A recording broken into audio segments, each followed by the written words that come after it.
Today, I'm breaking down step by step how to recreate this exact poster design in Photoshop, from scratch. By the way, all the assets I'm using are linked in the description below.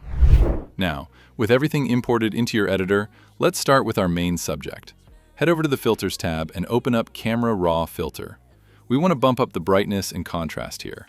The goal is to prepare the image so it reacts cleanly to the next effect we're applying. Adjust it to your liking, but high contrast is key here. Next, position your subject on the canvas.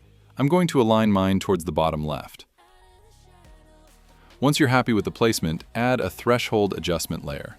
You can tweak the slider based on your image, but I usually find a sweet spot around 107.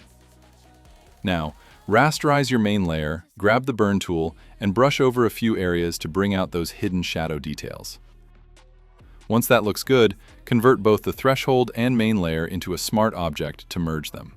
Next up, go to the top menu, click Select, then Color Range. Sample the highlights, set your fuzziness to 100, and hit OK. Apply a solid color adjustment layer with the hex code #181818.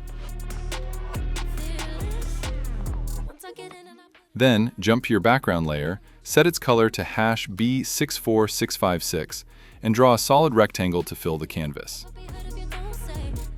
Now for the typography.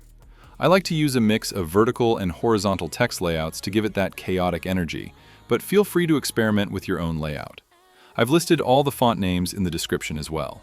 To add some grit, overlay our pattern graphic and change the blending mode to hue. Right above that, drop in your paper texture layer and drop the opacity until it feels right.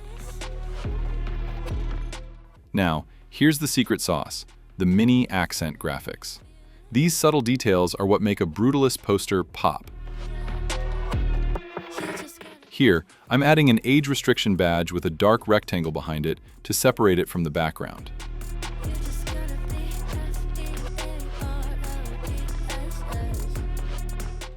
To wrap it all up, add one final brightness and contrast adjustment layer to make the entire canvas punch through. I'm also making a few final font tweaks here at the end, but again, make it your own. And that is how you design a crazy Brutalist poster featuring Post Malone. Quick, clean, and effortless. Drop a comment and let me know what you think of the final look. Catch you in the next one.